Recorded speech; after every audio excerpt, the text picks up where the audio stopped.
En este video veremos el tema sucesiones, uno de los últimos temas que ya nos queda para terminar la materia. Vamos a recordar que ya vimos el término sucesión cuando vimos funciones especiales. ¿Por qué? Porque una sucesión era una función cuyo dominio es el conjunto de los números naturales. Entonces habíamos denotado a esta función especial donde la primera componente era un número natural y la segunda era una función dependiendo de ese número natural. Habíamos visto que como el dominio ya estaba dado por el conjunto de los números naturales y los números naturales tienen un orden, entonces el primer par ordenado iba a ser 1 a sub 1, el segundo 2 a sub 2 y así sucesivamente. Lo que nos llevaba a determinar los términos de una sucesión donde el primer término iba a ser f de 1, el segundo término f de 2, el tercer término f de 3 y les íbamos a llamar a sub el número del término, de manera tal que a sub n era el enésimo término de la sucesión. Y entonces les poníamos término general. Ahora, como el dominio ya estaba especificado, directamente íbamos a poner entre llaves este a sub n para denotar todos los pares ordenados de la sucesión. Entonces íbamos a poner directamente entre llaves las segundas componentes de cada uno de esos pares ordenados. Entonces no tenemos que confundir a sub n sin llaves, que es simplemente el enésimo término, a sub n con llaves, que son el conjunto de los pares ordenados que representa la sucesión. En la gráfica habíamos visto que eran puntos aislados. ¿Por qué? Porque saltaba de un número natural a otro número natural en el dominio y eso provocaba los números aislados. ¿Qué es lo que vamos a incorporar ahora de nuevo? Que le vamos a calcular un límite. ¿Cómo vamos a calcular este límite? Vamos a calcular el límite cuando hacemos que este n tienda a infinito, es decir, cuando se hace lo suficientemente grande ese número natural, para ver si los valores de a sub n se aproximan a un único número real.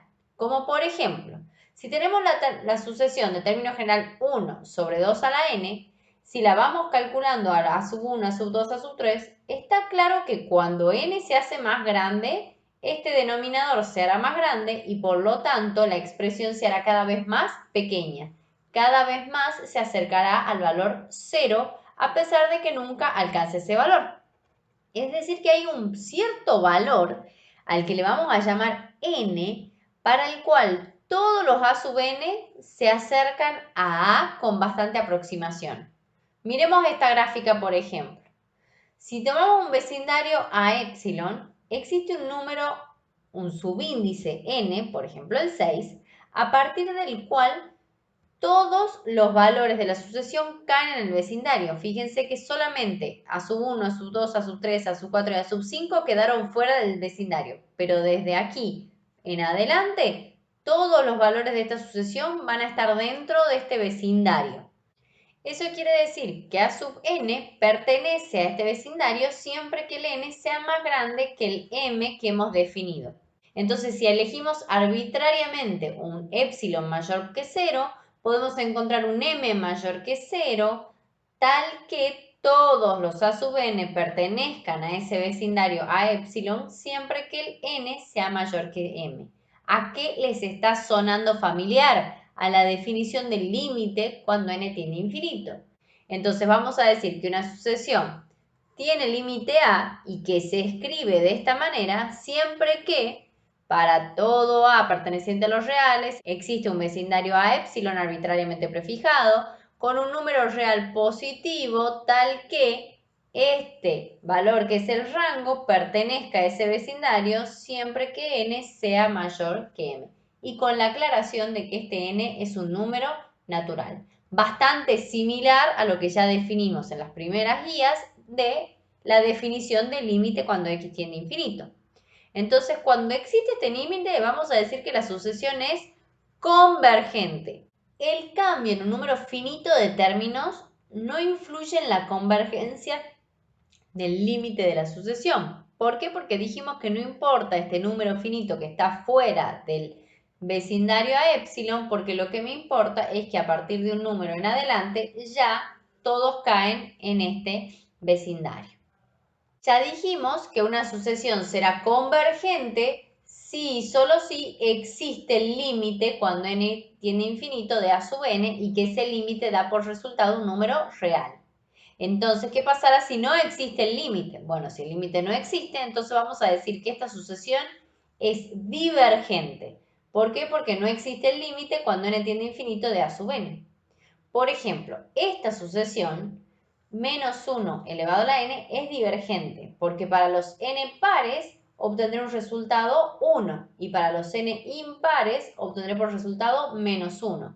Cuando n tiende a infinito, la sucesión no se acerca a un único valor, por lo tanto no existe ese límite.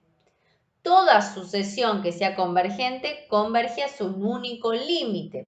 ¿Y por qué? Por el teorema de la unicidad del límite, que ya habíamos dicho que si el límite existe, entonces es único. Vamos a ver otro teorema que nos va a resultar muy útil, y que es que si tenemos una función, fíjense que está definida con x, es decir, que es un número real, pero perteneciente al intervalo infinito 1 infinito. Si esa función tiene la misma forma en x que la que tomaría para n, entonces al calcular el límite cuando x tiende a infinito de f de x, si obtenemos un resultado a, vamos a poder concluir que el límite de la sucesión también da por resultado a. Y ya vamos a ver por qué es importante este teorema que estamos viendo. En las sucesiones, cuando queremos analizar la convergencia o divergencia, tenemos que aplicar límite. Y entonces vamos a poder utilizar algunas propiedades de funciones conocidas definidas para todo x mayor o igual que 1. Y entonces podremos utilizar los mismos teoremas que vimos en límites de funciones para el caso de sucesiones. Pero veamos un ejemplo. Me pide que analice la convergencia o divergencia de esta sucesión, lo que implica decir que tengo que analizar el límite cuando n tiende a infinito de n sobre 2 a la n. Si hacemos que n tiende a infinito, llegaremos a una expresión del tipo infinito sobre infinito. ¿Y qué es lo que pasa cuando teníamos infinito sobre infinito? Utilizábamos de alguno de los artilugios algebraicos que habíamos visto, y si no podíamos utilizar eso, teníamos que aplicar L'Hopital. El problema es que para aplicar L'Hopital tenemos que derivar numerador y denominador, y para derivar necesitamos continuidad. ¿Y n, si es un número natural, será continuo? No. Entonces no podremos aplicarle L'Hopital a esta función. Pero el teorema que acabamos de ver me decía que el límite cuando x tiende a infinito de una función es igual a, si esa función tiene la misma forma, podré calcular el límite que me pedían. Entonces lo que vamos a hacer es tomar una función auxiliar, donde esta función es continua y derivable para todos los x mayores o iguales que 1. Por lo tanto, en esta función podremos tomar el límite y en el caso que obtengamos la expresión infinito sobre infinito, podremos aplicar L'Hopital derivando numerador y denominador por separado, obteniendo entonces el resultado 0. Es decir, entonces que por este límite, esta sucesión tiende a 0 cuando n tiende a infinito y por lo tanto a sub n es convergente. ¿Y a qué valor converge? A 0.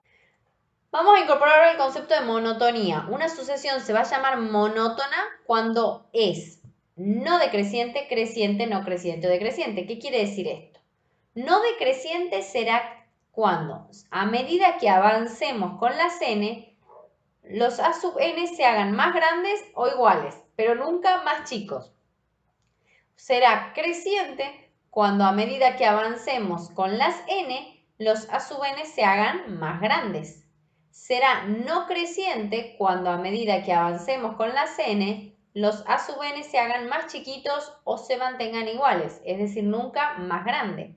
Y será decreciente cuando a medida que avanzamos, los a sub n se hacen más pequeños. Gráficamente implica decir que a medida que miramos hacia la derecha, tienen un único comportamiento los puntos, como en este caso, donde vemos que se va haciendo cada vez más pequeño el valor de a sub n. Por lo tanto, será monótona decreciente.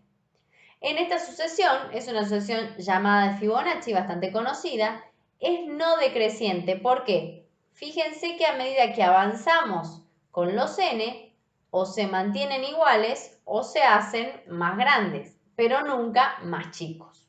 ¿Cómo vamos a analizar la monotonía de otro tipo de sucesiones como por ejemplo esta?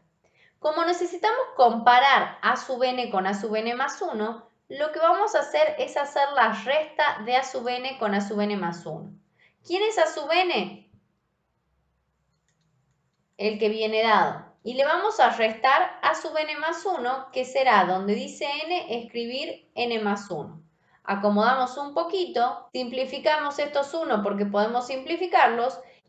Vamos a obtener un único cociente para el cual vamos a sacar denominador común.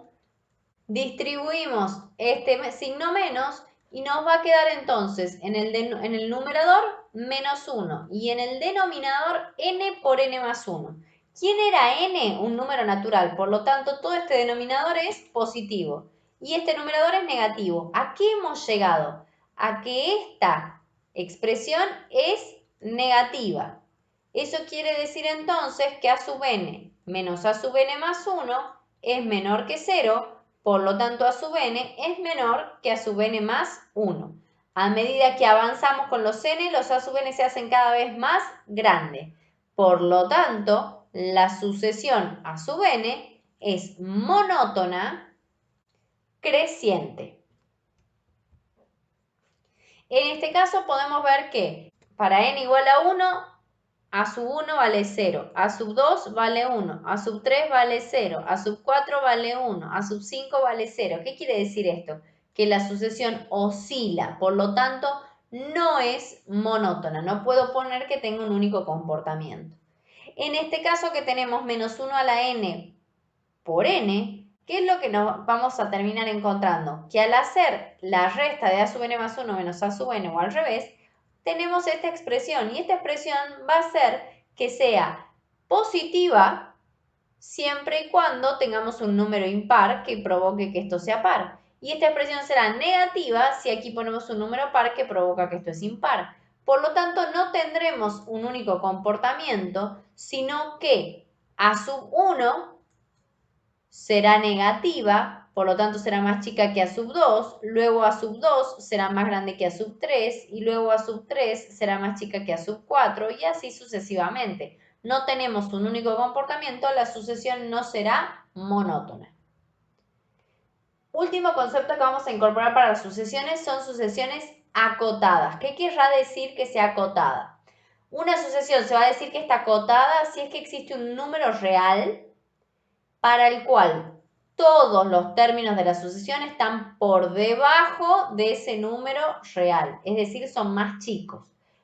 Por lo tanto, este es un techo y se llama cota superior de la sucesión. Y vamos a decir que está acotada inferiormente si ahora tengo un número real por arriba del cual encuentro todos los valores de mi sucesión. Y entonces va a ser un piso y será por ende cota inferior de la sucesión. Vamos a decir que si una sucesión está acotada superiormente e inferiormente, está acotada. Es decir, tiene que tener techo y piso. Por ende, a sub n se dice acotada si existen dos números reales tales que se cumpla esto. Todos los términos de la sucesión están comprendidos entre A y B. Veamos entonces gráficamente que todos los puntos que representan esta sucesión están comprendidos entre el número A y el número B. Veamos una aclaración. Este número B es mi cota superior, pero si marcamos, por ejemplo, esta línea roja, también es un techo de todo mi gráfico. Y si marcamos esta otra, también será otro techo, y así sucesivamente. ¿Qué querrá decir eso? Que hay infinitas cotas superiores, pero hay una que es la mínima, la más chica de todas estas cotas superiores. Por ejemplo, en esta sucesión, podemos ver que 1 es una cota superior de la sucesión, porque a partir de aquí se van hacia abajo. Y es la mínima cota superior, porque cualquier otro número real menor que 1 no va a ser cota superior. Pero, por ejemplo, 2 sí podría ser una cota superior, porque todos estos números son menores que 2. Ahora veamos este número A, es la cota inferior, pero esta marcada de verde también es otra cota inferior, o esta, o esta. ¿Qué quiere decir eso? Que hay infinitas cotas inferiores y hay una que es la máxima de todas esas, para llegar a las cotas inferiores. En este caso, por ejemplo, cualquier número menor que 0 va a ser una cota inferior, pero 0 es la máxima cota inferior. Vamos a poder observar que 1 sí era un término de la sucesión, pero 0 no es un término de la sucesión. Entonces está claro que las cotas pueden pertenecer o no a la sucesión. En el caso que vimos recién, entonces sería 0 menor que 1 sobre n menor o igual que 1, donde este será la cota inferior y por lo tanto no podrá ser nunca igual, y esta será la cota superior que, como sí pertenecía a la sucesión, como dijimos, sí puede tener el igual. Veamos, por ejemplo, esta sucesión. Está claro que 2 elevado a la n será un número cada vez más grande. De hecho, si tomamos el límite cuando n tiende a infinito de 2 a la n, esto nos dará por resultado infinito. ¿Qué quiere decir esto? Que no hay cota superior, no habrá nunca un techo. Y si no hay cota superior, la sucesión no estará acotada. Veamos ahora este. Si vemos la gráfica, tendremos esta gráfica donde los números se mantendrán en 0 o en 2. Por lo tanto, esta sucesión está acotada, donde su cota inferior será 0 y su cota superior será 2. Como ambos pertenecen a la sucesión, le vamos a poner menor o igual. Veamos esta última. 1 sobre n estaba comprendido entre 0 y 1. Ahora bien, si le ponemos este signo negativo que tiene adelante, vamos a cambiar el sentido de la desigualdad porque estamos multiplicando por un signo negativo. Y si ahora sumamos 1 en todos los miembros, nos va a quedar comprendido entre 0 y 1 toda esta expresión. A su vez, n será más grande que 0 y más chico que 1. La cota inferior será 0 y la cota superior será 1. En este último ejemplo, armemos el término general, que va a ser siempre mayor que 0, debido a que el numerador y el denominador son números positivos. Y ahora podemos ver que además 3 a la n es más grande que 3 para todo n mayor que 1. Y si ahora invertimos las bases, invirtiendo también el sentido de la desigualdad, este es a su n que es menor o igual que un tercio. Entonces un tercio es cota superior. Ya tenemos la cota inferior y la cota superior y podemos concluir que la sucesión está acotada. Ya vimos que había infinitas cotas superiores e infinitas cotas inferiores. No hace falta buscar la mínima y la máxima, con encontrar cualquiera es suficiente. Y toda sucesión que sea no decreciente o creciente va a tener una cota inferior. ¿Por qué? Porque o se va hacia arriba o se mantiene. En cambio, la que es no creciente o decreciente va a tener una cota superior. ¿Por qué? Porque o se va hacia abajo o se mantiene, pero nunca hacia arriba. La acotación es una condición necesaria para la convergencia y comenzamos con esto que es condición necesaria pero no suficiente. Por lo tanto, si lo damos vuelta, una sucesión que es convergente necesariamente tiene que ser primero acotada. Entonces, una sucesión no acotada será divergente. Por último, una sucesión monótona y acotada es convergente. Entonces, cuando es monótona y está acotada, una de las cotas va a coincidir con el límite de la sucesión y la otra con el valor del primer término. Y ya vamos a poder sacarla de esa manera y no será necesario armar el término general como hicimos recién. Por ejemplo, en esta, ¿es monótona? Habíamos dicho que sí, ¿se acuerdan hace un rato? Habíamos visto que era monótona creciente. Esta que estamos analizando ahora, la vimos y la analizamos. Y también a esta misma le vimos el tema de la acotación. Entonces ya sabemos que esta sucesión es monótona creciente. Y si bien ya sabemos que es acotada, podemos analizar primero si es convergente. ¿Por qué? Porque si es convergente podremos concluir que es acotada. Analicemos primero esto tomando límite, porque tomar límite es más fácil que armar el término general. 1 sobre infinito 0, el resultado será 1. Como es monótona creciente, A sub 1 será el valor de la cota inferior y este valor será el valor de la cota superior. ¿Cuánto vale A sub 1? 0. Entonces 0 será menor o igual que a sub n menor que 1, que son los mismos que hemos obtenido recién armándola a la sucesión. Veamos algunos ejemplos gráficos, por ejemplo, de una sucesión monótona que puede o no ser convergente. Tenemos monótona y acotada, que es convergente, monótona y no acotada, que es divergente. También podemos tener no monótona, que puede o no ser convergente. Aquí están no monótona y divergente y no monótona convergente. Una sucesión no monótona puede o no ser acotada. Por ejemplo, esta es no monótona y acotada y esta no monótona y no acotada. Mucho cuidado siempre cuando grafiquen que no se superpongan los puntos. Siempre los puntos tienen que respetar la unidad de medida y la distancia. No puedo poner un punto aquí arriba y un punto aquí abajo porque esto no sería función. Una sucesión acotada puede o no ser convergente. Por ejemplo, esta es acotada y convergente y esta es acotada no convergente. ¿Por qué son importantes todos estos ejemplos? Porque me sirven mucho para justificar cuando hay un verdadero o falso. Es mucho más fácil dar un ejemplo gráfico que dar un ejemplo numérico. Con esto terminamos sucesiones y ya nos queda arrancar con el último tema de la materia, series infinitas.